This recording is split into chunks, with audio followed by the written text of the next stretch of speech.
లేఖన భాగాలు చూసుకుందాం. ஆராதனைக்கு போது முதல் சில வார்த்தைகளை நாம் தியானம் செய்து கொள்ளலாம்.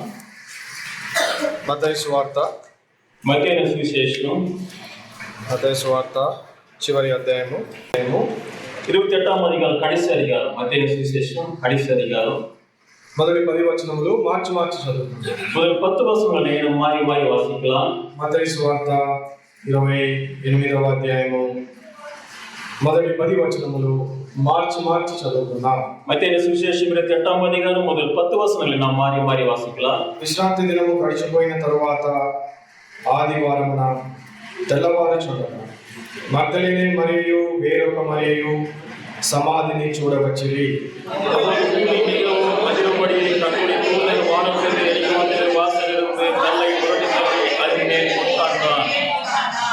ఆ దూత స్వరూపము మెరుపు వలె ఉండెను. అతని వస్త్రము హిమమంత తెల్లగా ఉండెను.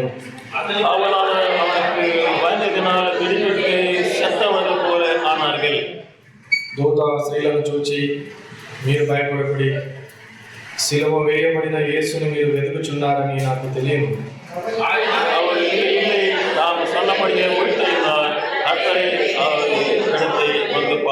త్వరగా వెళ్ళి ఆయన మృతులలో నుండి లేచి ఉన్నాడని ఆయన శిష్యులకు తెలియచేయండి.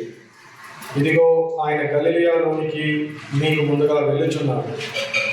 అక్కడ మీరు ఆయనను చూతురు. ఇదిగో మీతో చెప్పి తినని.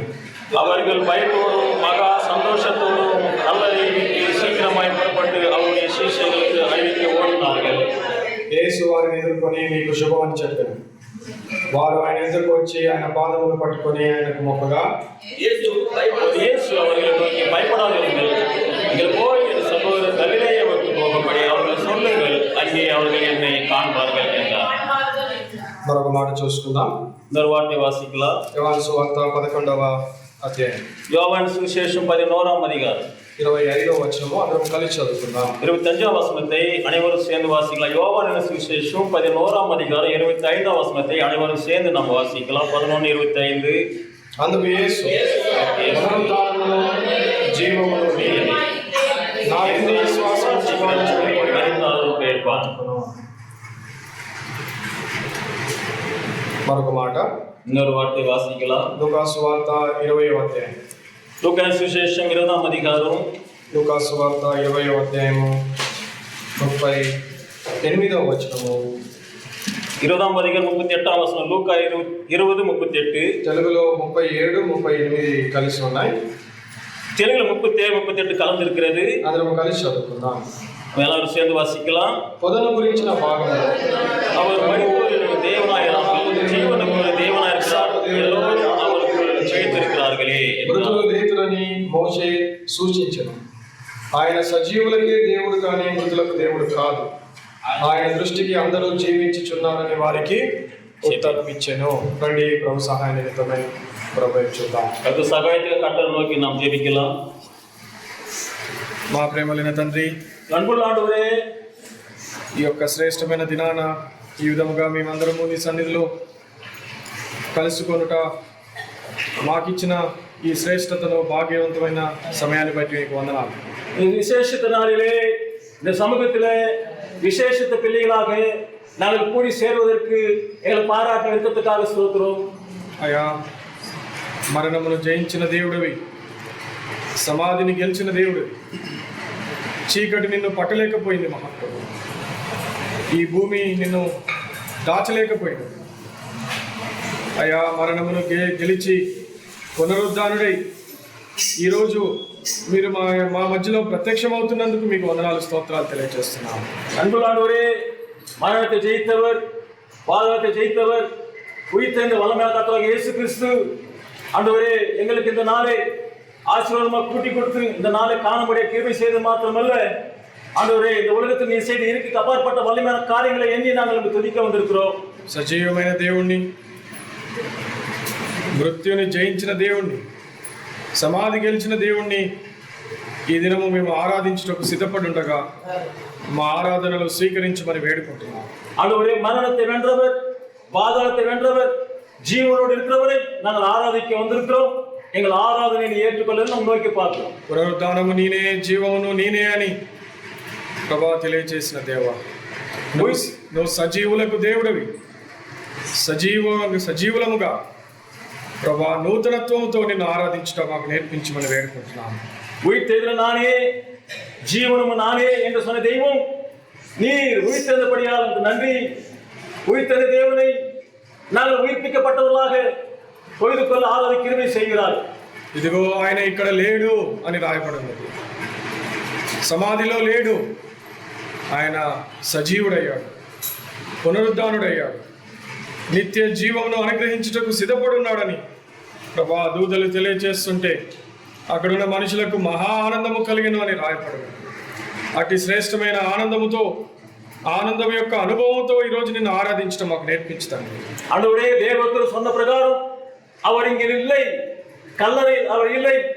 அவர் சொன்ன பிரகாரம் உயிரோடு எழுந்திருக்கிறார், அவர் வெற்றி சிறந்திருக்கிறார் என்று சொன்ன வார்த்தையின்படி அதை கேட்டவுடனே அவர்கள் எவ்வளவோ சந்தோஷத்தோடு ஆனந்தத்தோடு ஆண்டவரே அவர்கள் உண்மை பின்பற்றினவர்கள் மாத்திரமல்ல, அந்த நற்செய்தி அறிவிக்க சென்றார்களே, அந்த நாளை எண்ணி நாங்களும் సంతోషத்தోடு ఆరాధించి கிருபை செய்கிறார். పునరుద్ధానం యొక్క ఆనందము మా అనుభవంలోకి తీసుకురమ్మని కోరుకుంటున్నాము తండ్రి.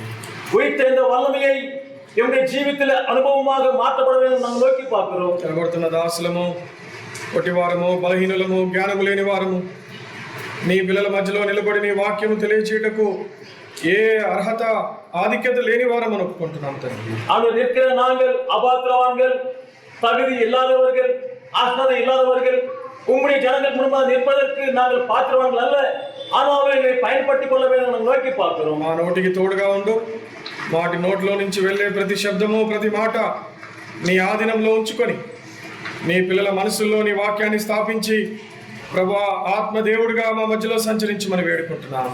ஆண்டவரே, வார்த்தையாக தேவன் எங்கள் வாயோடு நீர் இருந்து உடைய வார்த்தை எங்கள் வாயை போட்டு இந்த வார்த்தையை இந்த பிள்ளைகளுக்கு நீ வெளிப்படுத்தி அந்த வார்த்தை கொண்டு உயிர்த்தெழுந்த வல்லமையால் தொழுது கொள்ள கிருபை செய்கிறார்கள். తండ్రి, ఈ సమయము నీది, పిల్లలు నీవారు. ఈ సమయము, ఈ మందిరంలో ఉన్న సమస్తము అన్నీ నీవి.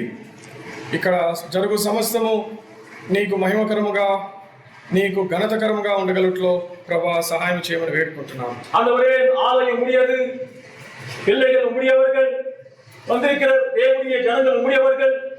ஆண்டவரே, முடியவர்களாகிய நாங்கள் உண்மை எவ்விதமாக தொழுது கொள்ள வேண்டும், ஆராதிக்க வேண்டும் கற்பித்து நாங்கள் தொழுது கொள்ள கிருபை செய்கிறார். మరొకసారి పునరుద్ధాడే అయిన దేవుడి యొక్క పాదాలు పట్టుకొని స్తుతిస్తూ గణపరుస్తూ మాకు తోడై ఉంటున్న దేవునికి, సహాయపడుతున్న దేవునికి వందనాలు తెలియజేసుకుంటూ మా మధ్యలో సంచరిస్తున్న దేవుణ్ణి స్తుతిస్తూ గణపరుస్తూ యేసు పరిశుద్ధ నామములో అడుగుతున్నాము తండ్రి. எங்களுடைய ரட்சகரும் மீட்பரும் உயிர்த்தவருமாகிய நீர் ஆண்டவரே, இந்த உலகத்தில் எங்களை உயிர்ப்பிக்க செய்த தெய்வத்தாக நாங்கள் துதிக்கவும், போற்றவும், மகிழ்படுத்தவும், ஆராதிக்கவும் நீர் பேச வேண்டும் என்று சொல்லி அருமை கர்த்தரும் ரட்சகரும் மீட்பருமாக வேறுபட்ட இயேசு கிறிஸ்து நாமத்தினாலே அன்போடு கேட்டு வேண்டிக் கொள்கிறோம் ஜீவனான பரம்பிதாவே, ஆமென். యోహాను సువార్త 11వ అధ్యాయము 25వ వచనము మనందరం ఇప్పుడు కలిసి చదువుకున్నాం. யோவான் சுவிசேஷம் 11ஆம் அதிகாரம் 25ஆம் வசனத்தை நாம் அனைவரும் சேர்ந்து வாசிக்கலாம். మరొకసారి మాట చూద్దాం. இன்னொரு வாசிக்கலாம். நானே உயிர்த்தெழுதலும் ஜீவனமாயிருக்கிறேன், நீ விசுவாசிக்கு மரித்தாலும் பிழைப்பான். అందుకు పునరుద్ధానమును నేనే, జీవమును నేనే. కాబట్టి మత్తయి సువార్త చివరి అధ్యాయంలో మొదటి 10 వచనాల్లో మనం ఇప్పుడే చూసాం. ఆయన ఇక్కడ లేడు, ఆయన లేచి ఉన్నాడు. இங்கே மத்தேயு சுவிசேஷம் நாம் 28ஆம் அதிகாரத்தில் நாம் வாசிக்கும் போது 6ஆம் வசனத்தில் அவர் இங்கே இல்லை, தாம் சொன்னபடியே உயிர்த்தெழுந்தார் என்று சொல்லி வாசிக்கிறோம். ఆయన సమాధిని గెలిచిన దేవుడు, அவர் கல்லறையை வென்று ஜெயித்த தேவனாக இருக்கிறார். మరణమును గెలిచిన దేవుడు, அவர் மரணத்தை ஜெயித்த தேவனாக இருக்கிறார். చీకటిని గెలిచిన దేవుడు, அவர் இருளை ஜெயித்த தேவனாக இருக்கிறார். కాబట్టి ఇక్కడ చూడండి, యేసు ప్రభువారు వారు అందరూ 8వ వచనము 28వ అధ్యాయము మత్తయి సువార్తలో రాయబడినది, వారు భయముతోనూ మహా ఆనందముతోనూ సమాధి వద్ద నుండి త్వరగా వెళ్ళి ఆయన శిష్యులకు ఆ వర్తమానము తెలుప పరిగెత్తుచుండగా 28ஆம் அதிகாரம் 8ஆம் வசனம் வாசிக்கும் போது மத்தியான சுவிசேஷத்திலே அவர்கள் பயத்தோடும் மகா சந்தோஷத்தோடும் கல்லறையை விட்டு சீக்கிரமாய் புறப்பட்டு அவருடைய சீஷர்களுக்கு அறிவிக்க ஓடினார்கள். కాబట్టి ప్రభువైన యేసుక్రీస్తు వారు సజీవమైన దేవుడు, సజీవుడైన దేవుడు. கர்த்தராகிய இயேசு கிறிஸ்துவானவர் உயிருள்ளவர், உயிர்த்தெழுப்பட்ட தேவனாக இருக்கிறார். పునరుద్ధానుడైన దేవుడు. அவர் உயிர்த்தெழுப்பட்ட தேவனாக இருக்கிறார். మరణమును, చీకటిని, సమాధిని, పాపమును, లోకమును గెలిచిన దేవుడు. அவர் மரணத்தையும் இருளையும் பாவத்தையும் கல்லறையையும் ஜெயித்த தேவனாக இருக்கிறார். కాబట్టి ప్రియ సహోదరుడా, పాపము ఏమి తీసుకొని వచ్చింది?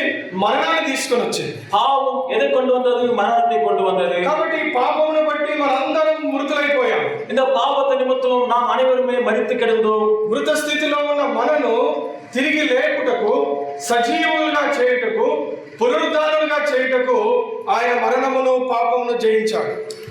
உயிர்த்தெழுந்த கர்த்தராகிய இயேசு கிறிஸ்து பாவத்தில் மரித்திருக்கிற நம்மை உயிர்ப்பிக்கும்படியாக அவர் இந்த பூலோகத்தில் மரணத்தை ஜெயித்த தேவனாக இருக்கிறார். పునరుద్ధానము అనే అంశం గురించి 3 ప్రాముఖ్యమైన సంఘటనలు, వచనములు మీ వద్దకు తీసుకొని వస్తా.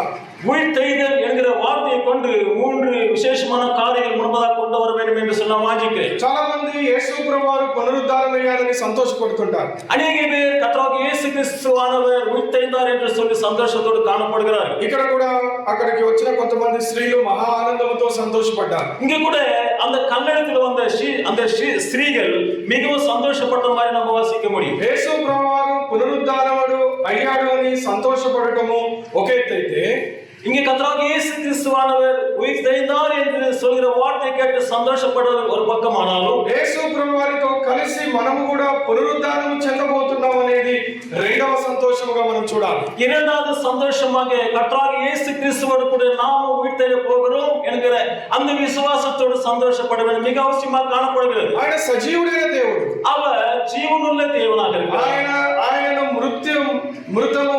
మృత్యువు బంధించలేదు. அவரை மரணம் அவரை அடக்கி வைக்க முடியவில்லை. ఆ సమాధి ఆయనను బంధించలేదు. கல்லறை அவரை அடக்கி வைக்க முடியவில்லை. లోకం ఆయనను బంధించలేదు. உலகம் அவரை அடக்கி வைக்க முடியவில்லை. ఆయన సర్వశక్తి కలిగిన దేవుడు. அவர் சர்வ வல்லமுள்ள தேவனாக அவர் இருக்கிறார். సజీవమైన దేవుడు ఆయన. அவர் உயிருள்ள தேவனாக இருக்கிறார். సజీవమైన దేవుడికి మృత్యు ఎక్కడి నుంచి వస్తుంది? அங்கே உயிருள்ள தெய்வத்துக்கு எப்படி மரணம் சம்பவிக்க முடியும்? అసలు మరణం ఎట్లా దరి చేరుతుంది ఆయనకి? மரணம் போய் அவரை போய் எப்படி கிட்டி சேர முடியும்? అయితే మనం 2 దినాల క్రితం చూసాము, ఆయన ఎందుకు మరణము పొందాడో చూసాము. நாம் 2 நாட்களுக்கு பிற்பாடு முன்பதாக நாம் வாசித்தோம் அவர் எவ்விதமாக மரித்தார் என்று சொல்லி. అయితే ఇప్పుడు చూడబోతున్నాము ఆయన ఎందుకు పునరుత్థానుడయ్యాడు. ஆனால் இப்போது நாம் பார்க்க போகிறோம் அவர் எதற்காக உயிரோடு எழுந்தார் என்று சொல்லி. ఆయన పునరుత్థానుడు అవడం ద్వారా ఒక విశ్వాసి అయిన నీకు కలిగే లాభం ఏంటి?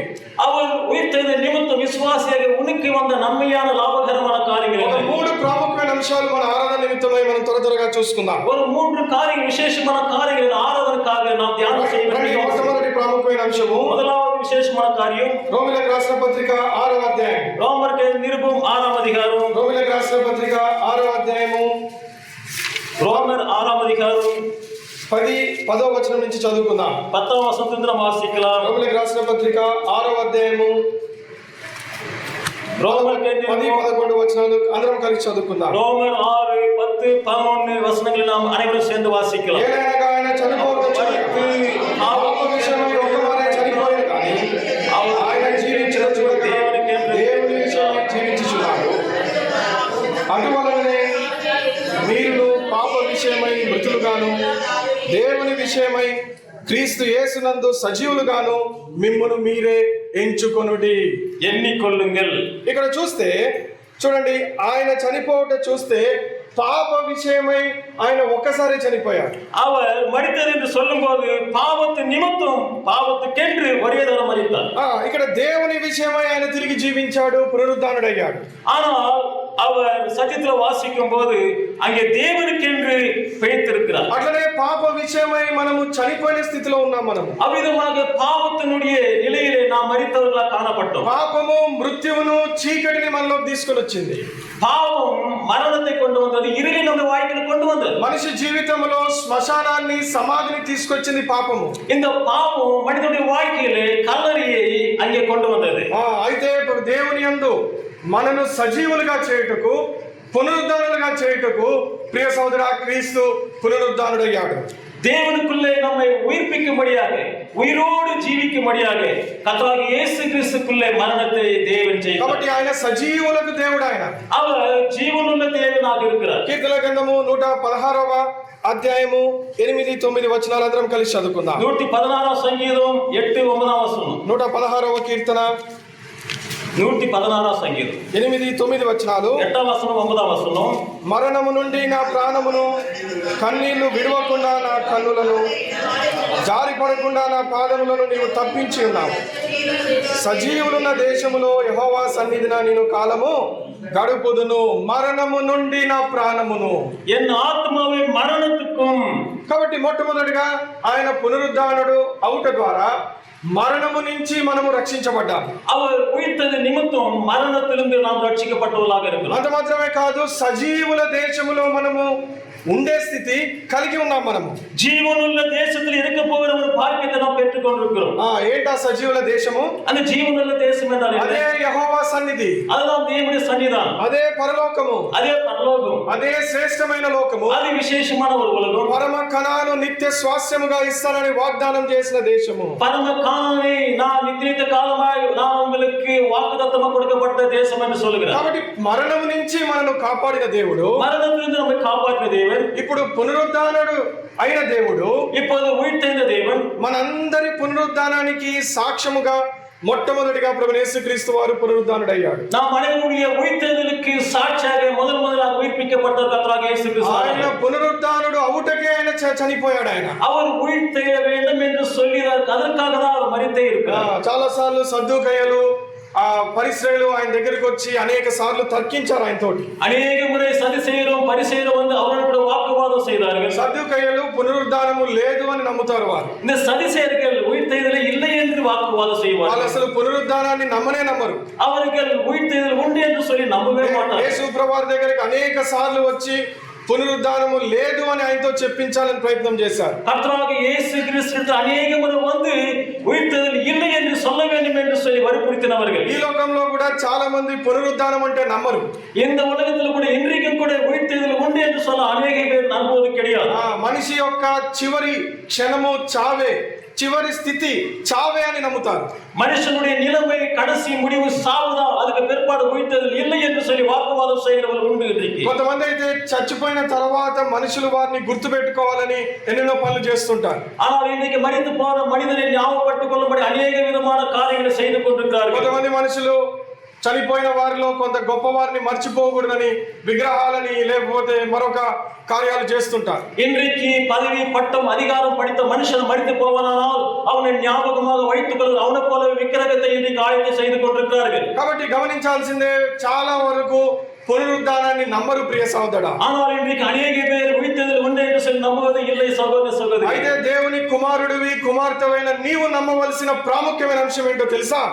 தேவனுடைய குமாரனாக நீயும் நானும் அதை நாம் விசுவாசத்தை நம்ப வேண்டியது மிக அவசியமானது. క్రీస్తు ఏ విధముగా పునరుద్ధానుడు అయ్యాడో అదే విధముగా ఇక్కడ ఉన్న నీవు నేను అందరము పునరుద్ధానం చెందుతాం. మనము கர்த்தராகிய இயேசு கிறிஸ்துவானவர் எப்படி உயிர்ப்பிக்கப்பட்டார், உயிர்த்தெழுந்தார், அதே போல நீயும் நானும் கூட ஒரு நாள் உயிர்ப்பிக்கப்படுகிற உயிர்த்தெழுந்த நாள் வரப்போகிறது. మరణము తర్వాత జీవము కలిగిన వారము.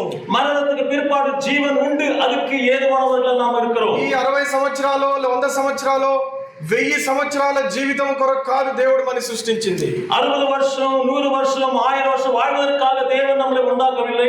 దేవుడు మనను సజీవులుగా సృష్టించాడు. தேவன் நம்மை உயிருள்ளவர்களாக இருக்க வேண்டும் என்று சொல்லி அவர் வாஞ்சித்து సృష్టించారు. ఆదికాండము 1వ అధ్యాయంలో చూడగలము, నేల మట్టితో నరుణ్ణి సృష్టించిన తర్వాత దేవుడు తన ఆత్మనిచ్చిన తర్వాత నరుడు జీవించు ఆత్మ అయిను అని రాయబడింది. ஆதியாகமம் 1ஆம் அதிகாரம் வாசிக்கும் போது தேவன் மனிதனை மண்ணினால் சிருஷ்டித்து அவன் நாசிலே ஜீவ சுவாசத்தை ஊதினார், ஜீவ ஆத்மா ஆனான் என்று சத்தியம். అలాంటి ఆత్మను జీవించు ఆత్మనిచ్చాడు దేవుడు. அது எப்படிப்பட்ட ஆவி? ஜீவிக்கிற ஒரு ஆவியாக காணப்படுகிறது. అప్పటి నుంచి మనము సజీవులమయ్యాం. మనము அன்றிலிருந்து நாம் ஜீவிக்கிறவர்களாக காணப்படுகிறோம். దేవుని ఉద్దేశము మనము సజీవులుగా జీవించాలని. దేవుடைய தீர்மானம் நாம் ஜீவன் இருக்க வேண்டும் என்பதற்காகவே. అయితే సైతాను కుయుక్తితో ఏం చేశాడు? పాపము చేయించి మరణాన్ని మనలోకి తీసుకొని వచ్చాడు. ஆனால் பிசாசானவன் அவன் தந்திரத்தின் மூலமாக பாவத்துக்குள்ள கொண்டு போய் மரணத்தை கொண்டு வந்து விட்டான். ఇప్పుడు మరణము నుంచి తిరిగి పునరుద్ధానులుగా చేయబోతున్నాడు మనని. இப்போது மரணத்திலிருந்து மடிமாக்க அவர் உயிர்த்தெழ செய்ய போற தேவனாக అందుకే இருக்கிறார். చూసావా 8వ వచనం రాయబడి మరణము నుండి నా ప్రాణమును అని చెప్పి రాయబడింది. வாசிக்கிறோம் என் ஆத்மாவை மரணத்திலிருந்து சொல்லி வாசிக்கிறோம். సజీవుల దేశములో మనము ప్రవేశించబోతున్నాము. நாம் ஜீவனுள்ள தேசத்திலே பிரவேசிக்க போகிற நாள் சமீபம். యెహోవా సన్నిధిలో యుగ యుగములు గడపబోతున్నాము. கர்த்தருடைய சன்னிதானத்திலே யுகாயுகமாக வாழ போகிற நாள் சமீபம். కాబట్టి క్రీస్తు పునరుద్ధానము అవుట ద్వారా ఒక నిశ్చయత మనందరికీ కలిగినది ఏంటంటే ఆయన వలె మనము కూడా పునరుద్ధానములో మనము పాలిభాగస్తులు అవబోతున్నాం. கர்த்தராகிய இயேசு கிறிஸ்துவார் உயிர்த்தது நிமித்தம் நமக்குள்ள நம்பிக்கை ஒரு நிச்சயம் வந்தது. ஏனென்றால் அவரை போல நாமும் கூட உயிர்த்தெழ போகிற ஒரு நாள் என்று కీర్తనలు 142వ అధ్యాయం சங்கீதம் 142ஆம் அதிகாரம் 5వ వచనం 5ஆம் வசனம் 42 142 5ஆம் வசனம் అందరము కలిసి చదువుకుందాం. அனைவரும் சேர்ந்து வாசிக்கலாம். 142ஆம் சங்கீதம் 5ஆம் வசனம். கர்த்தாவே, உம்மை நோக்கி கூப்பிடுகிறேன். நீரே ஆதிக்கமும் ஜீவனுள்ளோ தேசத்திலே என் பங்குமாய் இருக்கிறீர். సజీవులున్న భూమి మీద నా స్వాస్థ్యము నీవు. జీవనుల్లోని దేశத்திலே என் பங்குமாய் இருக்கிறீர். సజీవులున్న భూమి ఇది కాదు ప్రియ సహోదరా. జీవనుల్లోని దేశం ఇది అల్ల సహోదర సహోదరి. అందరూ ఏమనుకుంటారంటే జీవము సజీవం అంటే ఇగో ఈ భూమి అనుకుంటారు. அறிவர் எண்ணிக்கொள்கிறார்கள் அது ஜீவன் அல்ல ஜீவனுள்ள தேశம் இதுதான் என்று எண்ணிக்கொண்டிருக்கிறார்கள். సజీవుల భూమి సజీవుల దేశములో మృతం అనేది ఉండదు, జ్ఞాపకం చేసుకో. జీవనుள்ள దేశத்திலே జీవనుள்ள இடத்துல மரணமே இருக்காது. ఇది జీవము మృతము కలిగిన స్థలం. ఇది இது ஜீவனும் மரணமும் இருக்கிற ஸ்தலமாக இருக்கிறது. పుట్టటము చచ్చిపోవటము రెండు ఇక్కడనే జరుగుతున్నాయి. அழிப்பது மரிப்பது ரெண்டு இங்கே நடக்கிறது.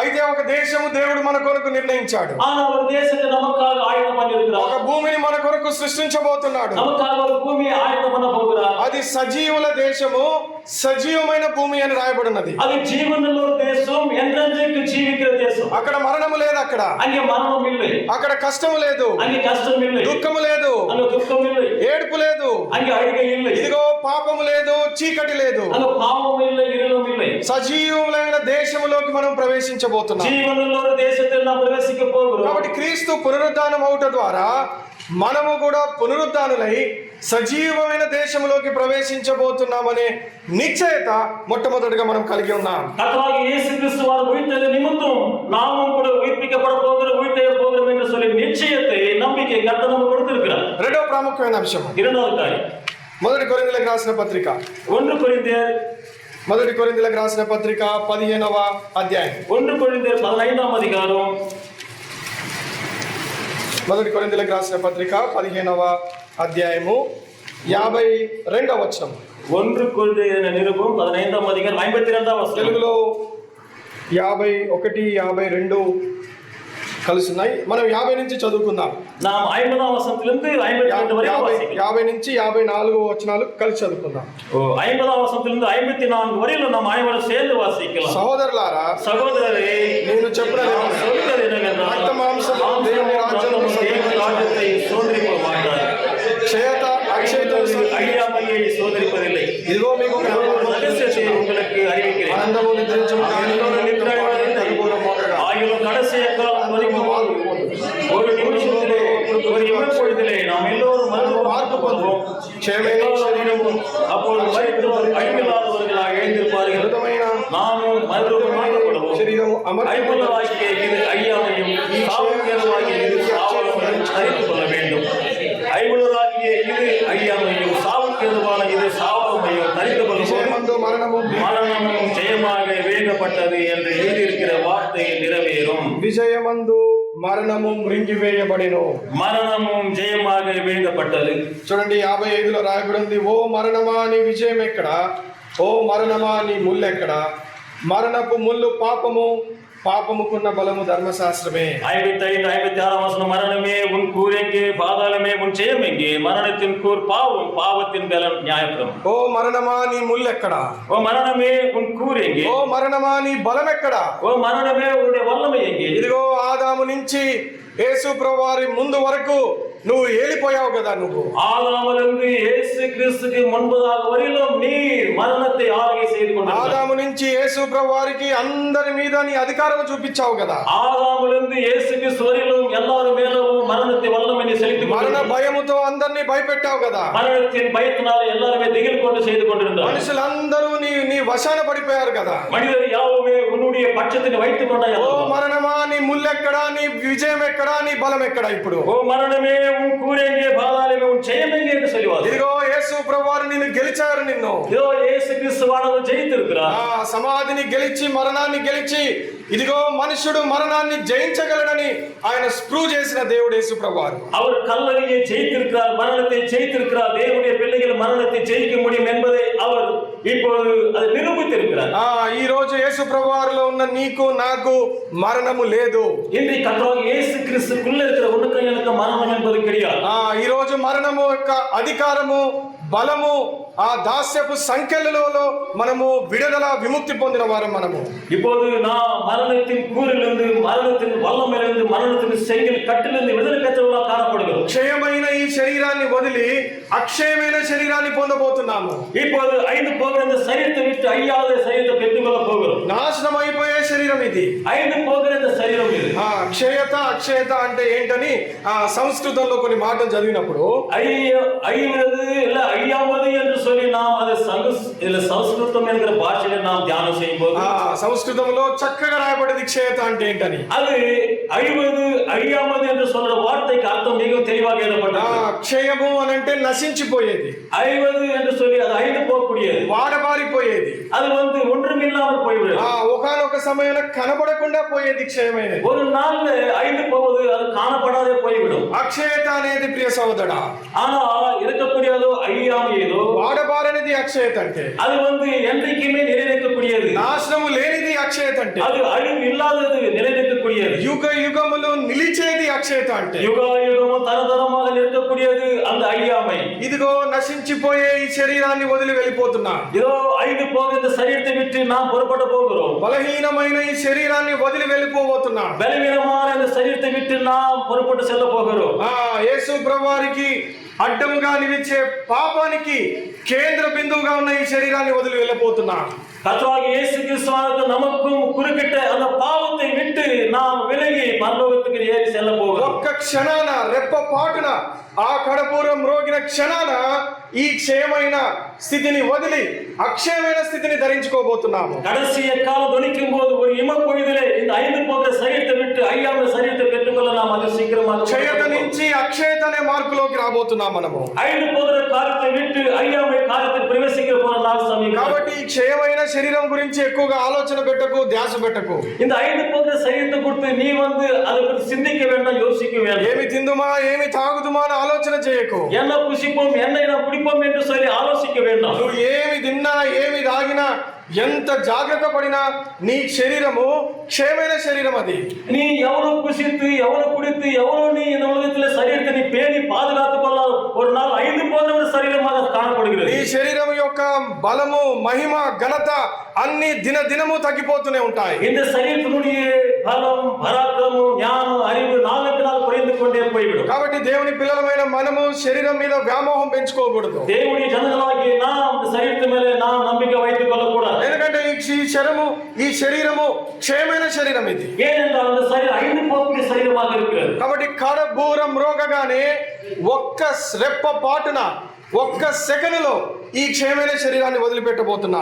கடைசி எக்காலம் துணிக்கும் ஒரு இமப்பொழுதிலே இந்த ஐந்து போகிற சரீரத்தை நான் விட்டு விலக போகிறேன். ఈ క్షయమైన శరీరము విత్తబడి అక్షయమైన శరీరము లేపబడబోతుంది. இந்த அழிவான சரீரம் விதைக்கப்பட்டு அழியாமை சரீரத்தை நாம் பெற்றுக்கொள்ள போகிறோம். ఈ అక్షయమైన శరీరముతో ఆయన రాజ్యంలోకి ప్రవేశించబోతున్నా. இந்த அழியாத சரீரத்தினாலே அது பரலோக ராஜ்யத்தில் அருள் இருக்க போகிறோம். ప్రకటన గ్రంథము 14వ అధ్యాయం. வெளிப்படுத்தின விசேஷம் 14వ அதிகாரம். అంటే యేసు ప్రభువారు పునరుద్ధాన ఓట ద్వారా రెండవ ప్రాముఖ్యమైన ఆశీర్వాదం మనం ఏం పొందుకున్నామో మనం ధ్యానిస్తున్నాం. கர்த்தராகிய இயேசு கிறிஸ்து உயிர்த்தெழுந்த நிமித்தம் இரண்டாவது ஆசீர்வாதம் என்ன என்பதை நாம் வாசிக்கலாம். ప్రకటన గ్రంథము 14వ అధ్యాయం. வெளிப்படுத்தின விசேஷம் 14వ அதிகாரம் 13వ వచనము. 13వ వచనం 14 చదువుకుందాం. అனைవரும் சேர்ந்து வாசிக்கலாம். అంతటా ఇప్పటి నుండి ప్రభువునకు రాయబడి పరలోకమునకు స్వరము చెప్పుచున్నది. వారు తమ ప్రయాసమును మాని విశ్రాంతి పొందుదురు.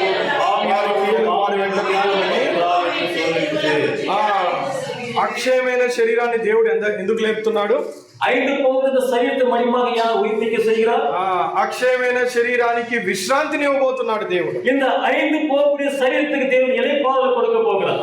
యేసు ప్రభువారిని అడిగారు వారి శిష్యులు, ప్రభా నువ్వు ఎక్కడికి వెళ్తున్నావు అని అడిగారు. కర్తృ యేసు క్రీస్తువానవరి శిష్యులు కేటారు, ఆండవరే ఎங்கே పోறீங்கன்னு சொல்லி వారికి చెప్పాడు, నేను వెళ్ళి మీకు స్థలము సిద్ధపరచ వెళ్ళుచున్నా. நான் போய் உங்களுக்காக ஸ்தலத்தை ஆயத்தம் பண்ண போகிறேன். ఈ రోజు యేసు ప్రభువారు చేస్తున్న పని ఏంటో తెలుసా? இன்னைக்கு கர்த்தர் இயேசு கிறிஸ்து செய்து கொண்ட காரியம் என்ன? నీ కొరకు నా కొరకు స్థలాన్ని సిద్ధపరుస్తున్నాడు ఆయన. உனக்காக எனக்காக ஒரு ஸ்தலத்தை ஆயத்தம் செய்து கொண்டு ఎంతో రమ్యమైన స్థలము, ఎంతో శ్రేష్టమైన స్థలాన్ని సృష్టిస్తున్నాడు. ఎవరో విలేదపెట్టు ఎవరో అழகான ஒரு ஸ்தலத்தை ஆயத்தம் செய்து கொண்டிருக்கிறார். మన జ్ఞానము, మన యొక్క దృష్టి ఆ యొక్క గొప్పతనము, మహిమను చూడలేవు ప్రియ సహోదరా. நம்முடைய ஞானம், நம்முடைய பார்வைகள் அந்த மகிமையான அந்த ஸ்தலத்தை பார்க்கவே முடியாது. అంత శ్రేష్టమైన దేశంలోకి మనం నడిపించబోతున్నాడు. அப்படிப்பட்ட விசேஷமான ஒரு இடத்துல கர்த்தர் நம்ம கொண்டு போக போகிறார். ఎందుకు?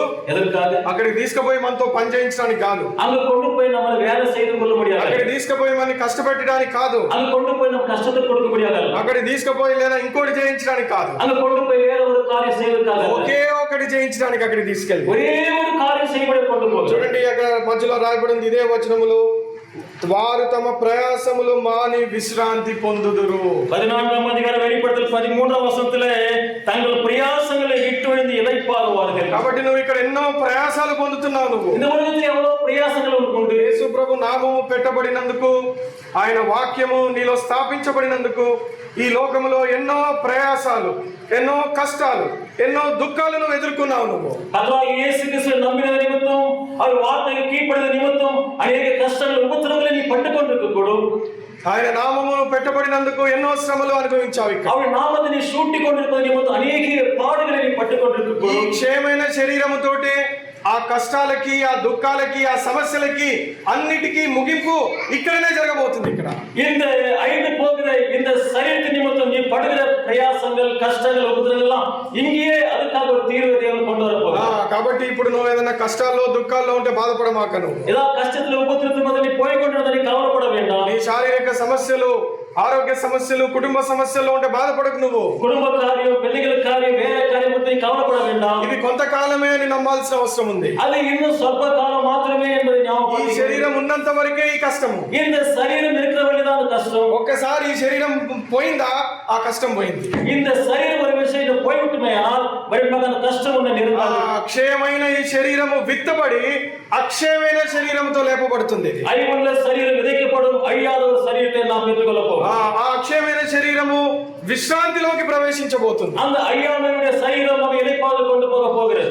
అక్కడ దుఃఖము లేదు, அங்கே துக்கம் இல்லை, బాధము లేదు, வேதனை இல்லை, చీకటి లేదు, இருள் இல்லை, ఆకలి లేదు, పసి இல்லை, దాహము లేదు, దాహం இல்லை, ఏ కష్టము లేదు. అక్కడ எந்த விதமான கஷ்டம் இல்லை. ఉన్నదల్లా విశ్రాంతి మాత్రమే. எல்லாமே அங்க இருப்பது ஒரு இளைப்பாறுதல் మాత్రమే. కాబట్టి అల్పకాల, కొద్ది కాల శ్రమలు మాత్రమే మనం అనుభవించేది. అల్పకాల ఉపద్రవం, పాడులు మాత్రమే நாம் అనుభవించుకుంటున్నాం. అందుకే మోషే అన్నాడు, అల్పకాల పాప భోగములు నేను అనుభవించడం కంటే దేవుని ప్రజలతో కష్టపడట మేలు అన్నాడు. అనిత్యమైన పాప సంతోషத்தை అనుభవించే కాలంలో దేవుని జనులతో துன்பத்தை అనుభవింపదే మేన్నియాది என்று சொல்லி మోసే சொன்னார். బహుశా మోసే గనక ఫరో అయి ఉంటే ఐగుప్తు రాజ్యానికి, మోసే మాత్రం அந்த ఎగిప్తు దేశத்துக்கு ఫరోగా మారి ఉన్నాர். ఒక 60 సంవత్సరాలు లేదా 100 సంవత్సరాలు రాజుగా ఉండేవాడు. ஒரு 60 வருஷம் 100 வருஷம் రాజాగా இருந்திருக்கக்கூடும். ఈ 60 సంవత్సరములు లేదా 100 సంవత్సరాల సుఖాన్ని చూసుకోలేదు మోసే. இந்த 60 வருஷம் 100 வருஷం மேலே அவன் பார்க்கவில்லை. ఈ 100 సంవత్సరాలు నేను దేవుని పిల్లలతో కష్టపడితే చాలనుకున్నాడు. இந்த 100 வருஷம் దేవుని జనులతో కష్టపడ్డ పోదుం என்று ఎన్నినాడు. ఈ 100 సంవత్సరాల క్షయమైన శరీరముతో పడే శ్రమ యుగ యుగములు అక్షయమైన శరీరముతో పొందుకునే విశ్రాంతి వైపు చూశాడు మోసే. 100 வருஷம் இந்த தேவனுடைய ஜனங்களோடு படுகிற கஷ்டங்கள், உபத்திரவங்களை அவன் பார்க்காதபடிக்கு யுகாயுகமும் சந்தோஷமாக நிம்மதியாக வாழக்கூடிய இளைப்பாறுதலை அவன் கண்டான். కాబట్టి బైబిల్లో నువ్వు చూస్తే దైవజనులు అందరూ చేసిన పని ఇది మాత్రమే. இந்த பரிசுத்த வேதாகமத்தை பார்க்கும்போது எல்லா தெய்வ பக்தர்களும் அவிதமாக தான் செய்திருக்கிறார். మహా జ్ఞాని అయిన పౌలు సైతము తనను తాను వెర్రివాణ్ణి చేసుకున్నాడు దేవుని కొరకు. మహా జ్ఞానియాగిన పౌలు కూడా తన్నే తాను పైత్యకారణ పోల కథాగా యేసుక్రీస్తు అనేక మంది హతసాక్షులు అవ్వడానికి సిద్ధపడ్డారు. అనేక பேர் ரத்த சாட்சியை மடிப்பதற்கு தங்கள் ஆயுதம் செய்து கொண்டார்கள். తమ కుటుంబాలను వదిలిపెట్టారు, தங்கள் குடும்பத்தை விட்டார்கள், తమ ఆస్తిపాస్తులు వదిలిపెట్టారు, వదిలిపెట్టారు, தங்கள் சொந்த சுகத்தை விட்டார்கள், తమ జీవితాలు వదిలిపెట్టారు. தங்கள் ஜீவித்தை வாழ்க்கை விட்டார்கள். తమకు ఈ లోకంలో కలిగినవన్నిటిని వదిలి దేవుని కొరకు సేవను చేశారు, పరిచర్య చేశారు. அவர்களுக்காக இந்த உலகத்திலே எல்லா மேன்மையை விட்டு தேவனுக்காக ஊழியம் செய்தார்கள், தேவனை சேவை செய்தார்கள். ఎప్పుడన్నా ఆలోచన చేసావా எப்போதும் ஆலோசித்தாயா ఎందుకు వీళ్ళు ఇట్లా చేస్తున్నారని? எதற்காக அவங்க செய்தார்கள்? దైవజనుడు భక్సింగ్ గారు நம்முடைய தெய்வ ஜன அங்கலாகி பக்சிங் அவர்கள் మొట్టమొదటి అగ్రికల్చర్ ఇంజనీర్ ఆఫ్ ఇండియా. இந்த உலகத்திலே நம் இந்தியா தேசத்திலே முதலாக அவர் அக்ரிகல்చర్ ఇంజనీరింగ్ படித்தவர். కెనడా దేశంలో అగ్రికల్చర్ చదివి భారతదేశంకి రాబోతున్న ద ఫస్ట్ అగ్రికల్చర్ ఇంజనీర్. அந்த கனடா தேசத்துல போய் அந்த ட்ரைனிங் முடித்து முதலாக இந்தியா தேசத்துக்கு வரப்போகிற முதல் ఇంజనీరింగ్ అగ్రికల్చర్ ఇంజనీరింగ్ அவர் మాత్రమే. ఒక్కసారి ఊహించు, ఆ ఇంజనీర్ మన దేశానికి వచ్చుంటే ఎంత గొప్ప స్థితిలో ఉండేవాడు ఊహించు. அவ்விதமாக நம் இந்தியா தேசத்திலே அவர் அந்த பணியை செய்திருந்தா எவ்வளவு மேன்மையாக வந்திருக்கக்கூடும். దేవుడు భక్సింగ్ గారిని దర్శించి தேவன் அங்கிளை அவர் தரிசித்தார். నాకు నువ్వు కావాలని అడిగినప్పుడు எனக்கு நீ வேண்டும் என்று சொல்லும்போது ఇదిగో అల్పకాల ఘనతను చూడలేదు ఈ దైవజనుడు. அழிந்து போகிற அந்த கனத்தையும் மகிமையை அந்த மனுஷன் பார்க்கவில்லை. అంటే ఒక 50 సంవత్సరాలు 100 సంవత్సరాలు నేను ఒక గొప్ప ఇంజనీర్ గా ఉండగలను కానీ ஒருவேளை 50 வருஷம் 60 வருஷம் ఇంజనీర్ గా இருக்க முடியும், அவ்வளவுதான். అయితే ఈ కొంతకాలము దేవుని కొరకు దేవుని పిల్లల కొరకు శ్రమ పడితే యుగ యుగములు ఆ విశ్రాంతిలో నేను ప్రవేశించగలను అనుకున్నాడు. ஆனால் அந்த கொஞ்ச நாட்கள் அந்த கொஞ்ச வருஷங்கள் இந்த உலகத்திலே தேவனுடைய ஜனங்களோட உபத்திரப்பட்டால், கஷ்டப்பட்டால், பாடுகள் பட்டால் யுக யுகமாக நிம்மதியாக சந்தோஷமாக இளைப்பாற பெற்றுக்கொள்ள முடியும் என்ற அந்த நம்பிக்கையோடு காணப்பட்டார். ఈ యుగ యుగములు కలిగి ఉండబోయే విశ్రాంతిలో మనము పునరుద్ధానము చెంది ప్రవేశించబోతున్నాం. இந்த யுக யுகமாக பெற்றுக்கொள்ளக்கூடிய இளைப்பாறுதலை இந்த உயிர்த்தெழுந்த வல்லமை நாம் பெற்றுக்கொள்ள முடியும். మూడవ రకమైన ఆశీర్వాదము పునరుద్ధానం ద్వారా పొందబోతున్నాం. மூன்றாவது ஆசீர்வாதத்தை இந்த உயிர்த்தெழுந்த மூலம் நாம் பெற்றுக்கொள்ள முடியும். లూకాసు వార్త 20వ అధ్యాయం. லூகாஸ் சுவிசேஷம் 20ஆம் அதிகாரம். లూకాసు వార్త 20వ అధ్యాయం 36వ వచనం. லூகாஸ் சுவிசேஷம் 20ஆம் அதிகாரம் 36ஆம் వచనం. దయచేసి ఎవరైతే త్వరగా చదవండి. వాసింగే 36 20 36. వారు పునరుద్ధానములో పాలువారండి. దేవుని సమానులు దేవుని కుమారులై ఇందురు కనుక వారిక చావనేరరు. அவர்கள் இனி மரிக்க மாட்டார்கள். ఎట్లా ఉండబోతున్నాం పునరుద్ధానంలో? எப்படி இருக்க போகிறோம் உயிர்த்தெழுதலிலே? దేవుని కుమారులుగా కుమార్తెలుగా ఉండబోతున్నాం. தேவனுடைய குமாரராக குமார்த்திகளாக இருக்க போகிறோம். దేవుని పిల్లలుగా ఉండబోతున్నాం. தேவனுடைய பிள்ளைகளாக இருக்க போகிறோம். కాబట్టి మూడవ రకమైన ఆశీర్వాదము, மூன்றாவது ஆசீர்வாதம். యేసు ప్రభువారు ఎందుకు పునరుద్ధానం చెందారంటే యేసు క్రీస్తు ఎదற்காக உயிர்த்தெழுதப்பட்டார். ఏదో ఆయన శక్తిని నిరూపించుకోవడానికి ఇక్కడ పునరుద్ధానం చెందలే. ஏதோ ஒரு வல்லமையை நிரூபிக்கும்படியாக அவர் உயிர்த்தெழவில்லை. చాలా మంది అనుకుంటారు యేసు ప్రభువారు పునరుద్ధానం చెందటం చాలా గొప్ప అనుకుంటారు. கர்த்தராக இயேசு கிறிஸ்துவானவர் உயிர்த்தெழுந்து ஒரு பெரிய காரியம் எண்ணிக்கொள்கிறார். ఆయన సజీవమైన దేవుడు. அவர் జీవముள்ள தேவன். ఆయన దరిదాపులో కూడా మృత్యు అనేది లేదు. அவருடைய மறைவிடம் கூட மரணம் என்பது அவர் அணுக முடியாது. ఆయన కనుచూపు దూరంలో కూడా పాపం లేదు. அவருடைய கண்கள் எவ்வளவு தூரம் பார்த்தாலும் அவருக்கு பாவம் என்பது கொண்டாட మహిమ దహించు అగ్ని వలె ఆవరించి ఉంది ఆయన చుట్టూ. அவருடைய மகிமை பட்சிக்கிற அக்கினி போல அவர் சுற்றிலும் பிரகாசித்துக் கொண்டிருக்கிறார். కెరూబులు ఆయన చుట్టూ కాపు కాస్తున్నారు. சேராபின்கள் கேருபுகள் அவருக்கு எப்போது காவலாளியா இருக்கிறார்கள். లెక్కకు మించిన దేవదూతలు ఆయన సన్నిధిలో ఉండి ఆయన పరిశుద్ధుడు పరిశుద్ధుడు పరిశుద్ధుడు అని యుగ యుగములు ఆయనని స్తుతిస్తూ గణపరుస్తున్నారు. ఎన్నికడాద దేవదూతలు அவர் சுழிந்து கொண்டு பரிசுத்தர் பரிசுத்தர் பரிசுத்தர் என்று சொல்லி யுகாயுகமாக அவர் துதித்துக் கொண்டே. అలాంటి దేవుడికి మరణం వస్తుందని ఎట్లా నువ్వు ఊహిస్తున్నావు? నువ్వు அப்படிப்பட்ட தேவனுக்கு மரணம் வரும் என்று சொல்லி எப்படி நாம் சொல்ல முடியும்? అలాంటి దేవుడి దరిదాపుకు కూడా మరణం రాదది. அந்த தேவனுக்கு முன்பதாக அந்த மரணம் என்பது அணுகவே முடியாது. అలాంటి దేవుడు ఈ లోకానికి వచ్చింది నీ కొరకు.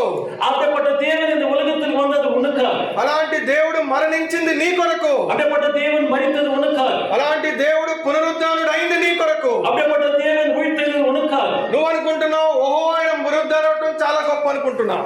அவர் உயிரோடு எழுந்தது பெரிய காரியம் எண்ணிக்கொண்டிருக்கிறார். ఆయన పునరుద్ధానం అవటం ఆయనకి గొప్ప కాదు, జ్ఞాపకం చేసుకో. அவர் உயிர்த்தெழுந்தது அவருக்கு அது மிக பெரிய காரியம் அல்ல. నువ్వు పునరుద్ధానం అవటం అనేది ఆయనకి చాలా ప్రాముఖ్యమైనది. நீ உயிர்த்தெழ வேண்டும் என்பது அவருக்கு விசேஷமான காரியம் அல்ல. ఆయన సమాధిని గెలవటం అనేది గొప్ప విషయం కాదు ప్రియ సహోదరా. அவர் கல்லறையை வென்றது அவருக்கு பெரிய காரியம் அல்ல. ఒక్క మాటతో భూమిని సృష్టించిన దేవుడు ఆ భూమి ఎట్లా బంధిస్తుంది దేవుణ్ణి చెప్పు. ஒரு வார்த்தையினாலே இந்த பூமியை சிருஷ்டித்த தெய்வம் இந்த பூமி அவர் எப்படி அவருக்குள்ளே அந்த பூமிக்குள்ள மறைத்து ఒక్క మాటతో సృష్టిని సృష్టించిన దేవుడు ఆ సృష్టి ఆయనని ఏ విధంగా బంధించగలదు? இந்த ஒரு வார்த்தை மூலமாக இந்த உலகத்தை சிருஷ்டித்த தெய்வம் எப்படி இந்த சிருஷ்டி அவரை மரணத்திலே அடிக்க வைக்க முடியும்? సైతాను ఎట్లా బంధిస్తుంది ఆయన్ని? பிசாசனை எப்படி அடிக்க வைக்க முடியும்? మరణము ఎట్లా బంధిస్తుంది ఆయన్ని? இந்த மரணம் எப்படி அவர் அடிக்க வைக்க అసలు முடியும்? ఇవన్నీ జరుగుతాయి అనుకుంటున్నావా? இதெல்லாம் நடக்கிற காரியம் சொல்ல முடியுமா? అయితే ఎందుకు మరణించాడు? எதற்காக மரித்தார்? ఎందుకు 3 దినాలు సమాధిలో ఉన్నాడు? எதற்காக 3 நாள் கல்லறையில் இருந்தார்? ఎందుకు ఈ రోజు తిరిగి లేచాడు ఆయన? எதற்காக இந்த நாள்ல உயிரோடு இருந்தார்? నిన్ను తిరిగి లేపటానికి. உன்னை மறுபடியும் எழுப்பும்படி. ఎందుకంటే నీకు ప్రూఫ్ చూపిస్తే గానీ నువ్వు నమ్మవు కదా. నువ్వు ஏனென்றால் உனக்கு அடையாளம் காண்பித்தால் தான் இல்லை, நீ நம்பவே மாட்டாய். ప్రాణము పెట్టువాడును తీసుకొని వాడును అని చెప్తే నువ్వు నమ్మవే. ஜீவன் கொடுக்கிறேன் ஜீவன் எடுக்கிறேன் சொன்னா நீ நம்ப மாட்டாய். చచ్చిపోయిన వాడిని బతికిస్తానంటే నువ్వు నమ్మవే. மரித்து போனவனை உயிர்ப்பிக்க செய்கிறேன்னு சொன்னா நீ நம்ப மாட்டாய். నువ్వు చనిపోయినా నిన్ను లేపుతానని వాగ్దానం చేసినా నువ్వు నమ్మలేదే. நீ செத்தாலனா உயிரோடு எழுப்பேன்னு சொன்னா நீ நம்ப மாட்டாய். ఎట్లా లేపుతావు? ఎవడు లేచాడు అంటావు నువ్వు. எப்படி நீ எழுப்ப முடியும்? யார் எழுந்தாலும் சொல்லி கேள்வி. ఇదిగో ఎవరో లేవటం కాదు, నేనే లేస్తానన్నాడు దేవుడు. இதோ யாரோ எழுப்புவதல்ல, நானே உயிரோடு எழுந்திருக்கேன்னு சொன்னானே. ఇంకో మనిషిని కాదు, నేనే మనిషిగా వస్తాను ఈ లోకానికి. வேற ஒரு மனிதன் அல்ல, நானே மனிதனாக இந்த உலகத்துக்கு வரேன். నేనే చచ్చిపోతాను నీలాగా. நானே மரிக்க போற உன்னை போல. ఏ మరణము నువ్వు పొందుతావో అదే మరణము నేను పొందుతాను. எந்த மரணத்தை நீ பெறப்போகிறாய் அதே மரணத்தை நான் பெற்றுக்கொள்ள போகிறேன்னு ఏ சொன்னேன். సమాధి నిన్ను బంధించి ఉంచుతుందో అదే సమాధిలో నేను బంధించబడతాను. నేను எந்த ஒரு கல்லறை உன்னை அடக்க வைக்க போகிறதோ அதே கல்லறையில நான் அடக்க வைக்க போகிறேன் என்று சொன்னார். ఏ సమాధి నీకు ముగింపు అని నువ్వు అనుకుంటున్నావో ఆ సమాధి ముగింపు కాదు, ఆ సమాధి ఆరంభం అని నేను తెలియజేస్తానన్నాడు దేవుడు. எந்த கல்லறை உனக்கு முடிவு என்று சொல்லி சொன்னாயோ அதே கல்லறை அது முடிவல்ல, அது ஆரம்பம் என்று சொல்லி సమాధి ముగింపు కాదు ప్రియ సోదరుడా మనిషికి. அந்த கல்லறை முடிவு அல்ல சகோதர சகோதரி. సమాధి ఆరంభము. அந்த கல்லறை ஆரம்பம் மாத்திரமே. మృత్యువు అనేది ఆరంభము మనిషికి. மரணம் என்பது ஆரம்பம் ஒரு மனிதனுக்கு. కాబట్టి నువ్వు చచ్చిపోతా అంటే భయపడమాక. நீ மரிக்காய் என்று சொன்னால் நீ கவலைப்பட வேண்டும். అపోస్తలుడైన పౌలు అన్నాడు, నా మృత్యు కొరకు నేను సిద్ధపడి ఉన్నాను అన్నాడు. அப்போஸ்தலன் பவுல் சொன்னார், நான் மரணத்துக்காக நான் ஆயத்தமா இருக்கேன்னு சொன்னார். ప్రతి దైవజనుడు, క్రీస్తు నెరిగిన ప్రతి మనిషి, క్రీస్తు బలమును తెలుసుకున్న ప్రతి మనిషి మరణం ఎదురు చూస్తాడు. జ్ఞాపకం చేసుకో. கர்த்தராக இயேசு கிறிஸ்து உண்மையாக அறிந்திருக்கிற மனுஷன், கர்த்தராக இயேசு கிறிஸ்து வல்லமையை அறிந்திருக்கிற மனுஷன் மரணத்தை குறித்து பயப்படவே மாட்டான். ఎందుకు మరణానికి భయపడడు? మరణాన్ని ఆహ్వానిస్తాడు. எதற்காக மரணத்தை குறித்து பயப்பட மாட்டான்? எதற்காக மரணத்தை பார்த்து வா என்று சொல்லி அழைக்கிறான்? ఎందుకంటే మరణము తర్వాత తనకు జీవం ఉందని విశ్వసించాడు కనుక. எதற்காக என்றால் மரணத்துக்கு பிற்பாடு தனக்கு ஜீவன் உண்டு என்பதை அவன் விசுவாசித்திருக்கிறான். ఏ విధముగా క్రీస్తు మరణాన్ని దాటి జీవంలోకి ప్రవేశించాడో అదే విధముగా నేను ప్రవేశిస్తానన్న నిశ్చయత. எப்படி கர்த்தராக இயேசு கிறிஸ்துவானவர் மரணத்தை தாண்டி ஜீவனுக்குள்ள பிரவேசித்தார், அதே போல நானும் மரணத்தை தாண்டி ஜீவனுக்குள்ள பிரவேசிப்பேன் என்று சொல்லி కాబట్టి விசுவாசிக்கிறோம். మూడవ ఆశీర్వాదము మనం ఏం పొందబోతున్నాం? மூன்றாவது ஆசீர்வாதம் நாம் என்ன பெற்றுக்கொள்ள போகிறோம்? మనము దేవుని కుమారులుగా ఉండే స్థితిని పొందబోతున్నాం. நாம் தேவனுடைய பிள்ளைகள், குமார்த்திகளாக பெறப்போற பாக்கியத்தை பெற்றுக்கொள்ள போகிறோம். కాబట్టి పునరుద్ధానము చెందటం ఒకటే కాదు, இந்த உயிர்த்தெழுதல் பெற்றுக்கொள்ள ஒன்று மாத்திரமல்ல, క్రీస్తునందు సజీవులుగా మనము జీవించబోతున్నాం. கிறிஸ்துவோடு கூட உயிரோடு இருக்கிறவர்களாக நாம் மாறப் போகிறோம். రెండవదిగా చూసాం, అక్షయతలోకి ప్రవేశించబోతున్నాము. இரண்டாவது நாம் பார்த்தோம், அழியாமைக்குள்ள நாம் பிரவேசிக்க போகிறோம். విశ్రాంతిలోకి ప్రవేశించబోతున్నాము. இளைப்பாறுதலுக்குள்ள பிரவேசிக்க போகிறோம். తర్వాత దేవుని కుమారులుగా మనము నివసించబోతున్నాము. தேவனுடைய குமார்த்திகளாக நாம் வாழப் போகிறோம். కాబట్టి ఒక్క మనుషుని ద్వారానే మరణం వచ్చింది. ஒரு மனிதன் மூலமா மரணம் வந்தது. అయితే క్రీస్తు అనే ఒక్క మనుషుని ద్వారా పునరుద్ధానం వచ్చింది ప్రియ సోదరుడా. ஆனால் கிறிஸ்துவாகிய இரண்டாவது மனிதன் ஒரு மனிதன் மூலமாக ஜீவன் வந்த ఈ சகோதரர்களே, పునరుద్ధానము కలిగి మనము దేవుని కుమారులు అనే స్థితిని పొందబోతున్నాం. இந்த உயிர்த்தெழுந்த வல்லமையினாலே தேவனுடைய பிள்ளைகள் என்று சொல்லக்கூடிய பாக்கியத்தை பெற்றுக்கொள்ள ఈ போகிறோம். పునరుద్ధానంలో నుంచి లేచి విశ్రాంతిలోకి ప్రవేశించబోతున్నాం. இந்த உயிர்த்தெழுதலுக்குள்ள நாம் பிரவேசித்து நாம் இளைப்பாறுதலுக்குள்ள பிரவேசிக்க போகிறோம். ఈ పునరుద్ధానము నుంచి లేచిన మనము ఆయనతో యుగ యుగములు జీవించబోతున్నాం. இந்த உயிர்த்தெழுதலில் எழுதப்பட்ட நாம் அவரோடு யுகாயுகமாக நாம் வாழப் போகிறோம். క్షయమైన వారముగా నశించి అక్షయమైన వారముగా తిరిగి లేపబడుతున్నాం. அழிந்து போகிற சரீரமாக நாம் அழிப்பட்டவர்களாக இருந்தாலும் கூட அழியாமையை பெற்றுக்கொள்ளக்கூடிய நித்தியமுள்ளவர்களாக காணப்பட போகிறோம். యుగ యుగములు పాపము లేని వారముగా, யுகாயுகமும் பாவம் இல்லாதவர்களாக, చీకటి లేని వారముగా, இருள் இல்லாதவர்களாக, ఆకలి దప్పులు లేని వారముగా, பசி பட்டி இல்லாதவர்களாக, ఇదిగో క్రీస్తు కుమారులుగా దేవుని కుమారులుగా మనందరము ఆయన రాజ్యంలో ఉండబోతున్నాం. கிறிஸ்துவின் குமாரராக குமார்த்திகளாக ராஜ்யத்தில் வாழ போகிறோம். యుగ యుగములు సజీవులుగా మనం ఉండబోతున్నాం. யுக யுகமாக நாம் ஜீவனுள்ள காணப்பட போகிறோம். రండి ఈ మాటలతోటి సజీవుడైన మన దేవుణ్ణి, మనము కూడా సజీవులం అవుతామనే రుజువు నిరూపణ చేసిన మన దేవుణ్ణి మనం ఆరాధిద్దాం. நாம் கேட்ட சத்தத்தின்படி ஜீவனுள்ள தேவனை, ஜீவனுள்ள தேவனோடு நாம் நித்திய ஜீவன் பெற்று எப்போதும் வாழ போகிறோம், ஜீவிக்க போகிறோம் என்ற தேவனை நாம் ஆராதிக்க போகிறோம். దేవుడి మాటలు దీవించును. கர்த்தர்